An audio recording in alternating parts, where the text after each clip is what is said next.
నమస్తే, నేను మీ జాకిర్ హుసేన్. సో ప్రస్తుతం మనతో సీనియర్ జర్నలిస్ట్ జగదేవ్ గారు ఉన్నారు. సార్కి వెల్కమ్ చెప్పేద్దాం. Hi sir. హలో అండి. సో ఏపీలో అయితే ఇప్పుడు జగన్మోహన్ రెడ్డి గారు లండన్లో చాలా ఒక పెద్ద నిర్ణయం తీసుకున్నట్టుగా తెలుస్తుంది. అయితే ఇప్పుడు రీసెంట్గా విజయసాయి రెడ్డి గారు ఆల్రెడీ రాజీనామా చేసినట్టు తెలుస్తుంది. సో అయితే ఇప్పుడు నెక్స్ట్ ఎలాంటి చర్యలు తీసుకోబోతున్నారు జగన్మోహన్ రెడ్డి గారు? విజయసాయి రెడ్డి గారు మీరు అన్నట్టు పార్టీ నుంచి బయటకు రావడం వైసీపీకి కొంచెం పెద్ద మైనస్సే. ఎందుకంటే అన్నిట్లో నెంబర్ 2గా ఉన్న వ్యక్తి కదా. ఈవెన్ కేసులకు సంబంధించి కూడా A2 ఆయన, A1 జగన్మోహన్ రెడ్డి గారు అయితే A2 అంటే జగన్మోహన్ రెడ్డి గారు విజయసాయి రెడ్డి గారు వేరు వేరేనని నేనైతే అనుకోవట్లేదు. చాలా మంది కవలలను కూడా అంటారు. దాన్ని అంటే పత్రికాముఖంగా వాడే భాషలో జగన్మోహన్ రెడ్డి విజయసాయి రెడ్డి గారు ఇద్దరు ఒకటే అని, అంటే ఆ స్థానంలో అలా ఉంటూనే ఆయన పార్టీ వ్యవహారాలు అయితేనేమి బిజినెస్ వ్యవహారాలు అన్నీ కూడా ఆయన దగ్గర నుండి చూసుకున్నారు. ఇప్పుడు కాదు, రాజశేఖర రెడ్డి గారి హయాం నుంచి కూడా.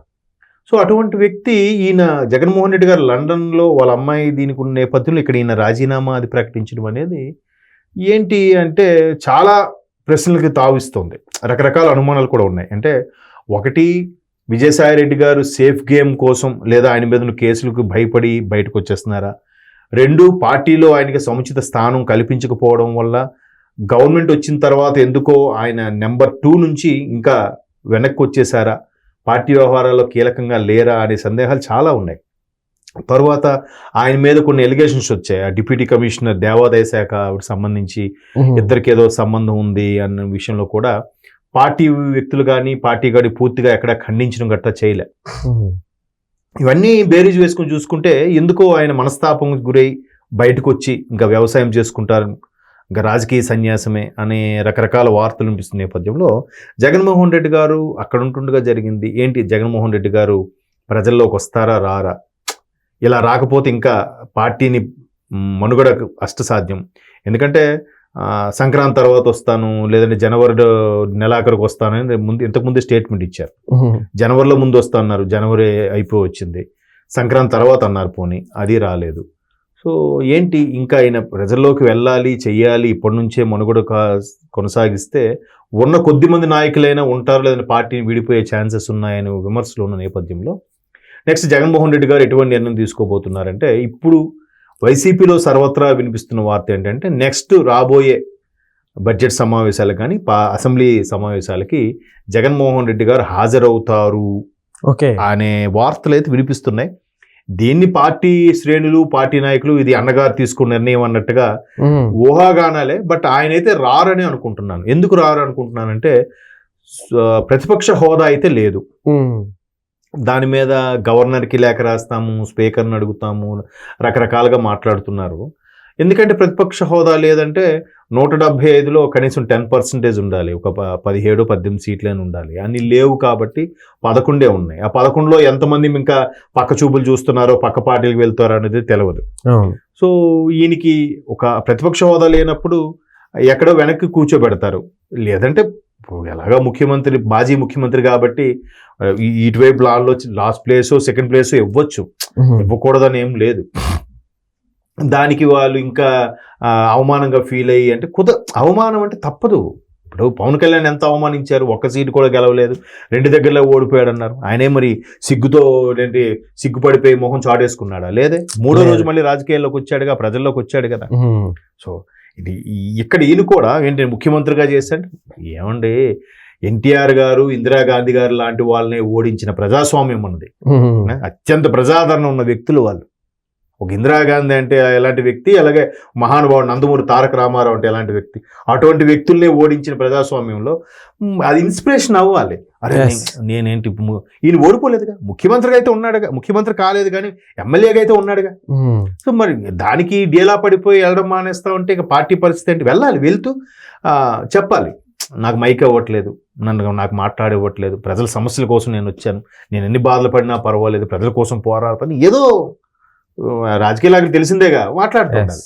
అలా మాట్లాడకుండా నేను వెళ్ళను, నాకు ఎవడు వెయిట్ ఇవ్వడు, నీకు ఇంకెందుకు వెయిట్ ఇస్తారు? ఇప్పుడు ముఖ్యమంత్రి కాదు కదా, నీకు ఇంకా అందరూ జనాలు నీరాజనాలు పట్టాలంటే ఎందుకు పడతారు? జనరల్గా రాజకీయ నాయకులు అందరికీ ఉండే ఫీలింగ్ అది. పదవిలో ఉన్నప్పుడు ఇంటి చుట్టూ మంది మార్పులు ఆడు ఈడొచ్చి ఒక అప్లికేషన్ ఇస్తాడు, పత్రం ఇస్తాడు, అన్న చూడన్న ఉద్యోగం అంటాడు, అన్న కాంటాక్ట్ ఇవ్వను అన్న సిఫారసు చేయనన్నా, అన్న రికమెండ్ చేయండి అన్న, 100 మంది వస్తారు రోజుకి. ఒక్కసారి పదవి లేదనుకో ఒక్కడు కూడా కనీసం వచ్చి అన్న నమస్కారం అన్న అని చెప్పి అప్పుడు పోనీ కనీసం వాడి వల్ల లబ్ధి పొందిన, అన్న నీ వల్ల ఈరోజు బాగుందన్న నాకు అని ఎవడో వచ్చి చెప్తాడా? చెప్పడు. నెక్స్ట్ ఇంకో కాంటాక్ట్ వస్తుందంటేనే మళ్ళీ వస్తాడు, ఫ్లవర్ బుక్ పట్టుకుంటాడు, ఒక సూట్ కేసు పట్టుకొని ఇస్తాడు, చూడండి అన్న ఇంకో కాంటాక్ట్ మీకు ఎప్పుడు హెల్ప్గా ఉంటాను అన్న. అవును, అదే కాంటాక్ట్ ఇవ్వకపోతే నమస్కారం అన్న, నమస్కారం అంతే. అది తెలియదు. ఆయన తండ్రి గారి హయాం నుంచి చూస్తూనే ఉన్నాడుగా, తెలియదు కొత్తగా. అలా దానికి రాటు తేలిపోవాలి, అంతేగాని నాకు ఎవడు వెయిట్ అవ్వట్లేదు, నాకు ఫస్ట్ మైక్ ఇచ్చేయాలి, నాకు ఎలాగా అందరూ లేచి నమస్కారం పెట్టాలంటే అది నువ్వు తెచ్చుకున్న మర్యాద బట్టి ఉంటుంది, నువ్వు క్రియేట్ చేసుకున్న ఆరా బట్టి ఉంటుంది. ఓకే కదా. కాబట్టి ఎప్పటికైనా నువ్వు అసెంబ్లీ సమావేశాలకు వస్తే బాగుండు అని తోటి శ్రేణులు పార్టీ కార్యకర్తలకు అభిప్రాయం. మరి అన్నగారు ఎటువంటి నిర్ణయం తీసుకుంటారనేది తెలియదు. ఇటువంటి నిర్ణయం తీసుకున్నారన్నట్టు కూడా వార్తలు అయితే వస్తున్నాయి. ఒకవేళ తీసుకుంటే మంచిదే, వాళ్ళకి కూడా అమ్మయ్య మన పార్టీ బతుకుతుందిరా అని ఒక ఆశ కలుగుతుందిగా. ఇలా చేయడం వల్ల విజయసాయి రెడ్డి లాంటి కీలకమైన వ్యక్తులే పార్టీ మారితే నెక్స్ట్ పార్టీ మనుగడ ఏంటి? ప్రశ్నార్థకమేగా. అందువల్ల ఆయన అసెంబ్లీ సమావేశాలకు వెళ్ళి మన తరపున పోరాడుతాడు అనేవాడు ఉండదు. ఎందుకంటే ప్రతిపక్షం ఉన్నా లేకపోయినా విపక్షం అనేది ఒకటి ఉంటే ప్రశ్నించాలి ప్రతిది కూడా. ప్రభుత్వం ఎంత మంచి పని చేసినా తెల్లకాగితం అంతా ఉండే ఒక మచ్చ, ఆ మచ్చనే వెతుకుతూ ఉండాలి వీళ్ళు విపక్షాల వాళ్ళు. వైట్ పేపర్ అంతా బాగుంది, చిన్న మచ్చ ఉంది చూడని చెప్పాలి. అప్పుడు వాళ్ళు కూడా అటెన్షన్గా ఇంకాస్త పోటీగా హెల్దీ అట్మాస్ఫియర్ని క్రియేట్ అవ్వాలి. ఇంకోటి ఏంటంటే జగన్మోహన్ రెడ్డి గారు వచ్చినప్పటి నుంచి కూడా ఎలా అయిపోయిందంటే రాజకీయ నాయకులు అంటే ఎడమొహం పెడమొహం అయిపోయింది.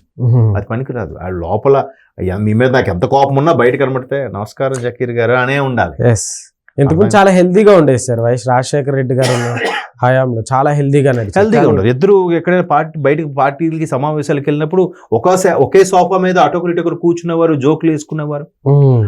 ఒక్కసారి అసెంబ్లీకి వెళ్తే నీ పార్టీ నువ్వేంటే, నువ్వెంత నేనంత అన్నట్టే ఉండేది. అంతే, అది రాజకీయం ప్రొఫెషన్, వ్యక్తిగతంగా అదే ఉండకూడదు. అంతేగాని చంద్రబాబు నాయుడు ముఖం ఉంటే నేను చూడను, మనం చూస్తేనే పడదు అలా అనుకుంటే ఏ రాజకీయం చేస్తారు? ఎవరైనా ఆ పదవి కోసమో ఆ సీటు కోసమో లేదా ప్రజల కోసమో ఇది పాటుపడే వాళ్ళే తప్ప వ్యక్తిగత ఇవైతే ఉండవు కదా. సో అట్లాగా ముందుకెళ్ళాలి కానీ ఫీల్ అయిపోయి లేదు నేను మళ్ళీ పోనీ ఎవరైనా చెప్తే వింటారా? మొదటి నుంచి ఆయన మీద విమర్శ ఏంటంటే జగన్మోహన్ రెడ్డి గారి మీద, ఈ చిన్నోడైనా పెద్దోడైనా మంచి చెప్పినప్పుడు స్వీకరించాలి, వినాలి. ఆయన అది స్వీకరించాడట. నేను చెప్పింది నా ఆలోచన ప్రకారంగా వెళ్ళిపోతుంది, నా పథకాల వల్లే గెలిచేస్తున్నాం, నా పథకాల వల్లే అక్కడ కుక్కను పెట్టినా గెలిచేస్తుంది అనే తలంపులో ఉండడం అనేది కరెక్ట్ కాదు. ఎందుకంటే 5,000 కలిస్తేనే పిడికిలి కదా. సో అందరూ కార్యకర్తల నుంచి పార్టీ క్యాడర్ అక్కడి నుంచి కూడా నాయకులు, ఎంపీటీసీలు, జడ్పీటీసీలు, ఎమ్మెల్సీలు అందరూ కలిస్తేనే పార్టీ. నేను ఒక్కడను చాలు, నేను నిలబడితే గెలిచేస్తాను, మొత్తం నా ఫోటో బొమ్మ పెడితే చాలు రాష్ట్రం అంతా గెలిచేస్తుందంటే మొన్న 2024లో జరిగిన పరిస్థితే జరుగుతుంది. సో ఇప్పటికైనా ఎందుకు రిజెక్ట్ చేశారు ప్రజలు అని రియలైజ్ అయ్యి ఆ తప్పుల నుంచి అధిగమిస్తే పార్టీ మనుగడ సాధ్యమవుతుంది. Yes sir. Okay sir, thank you.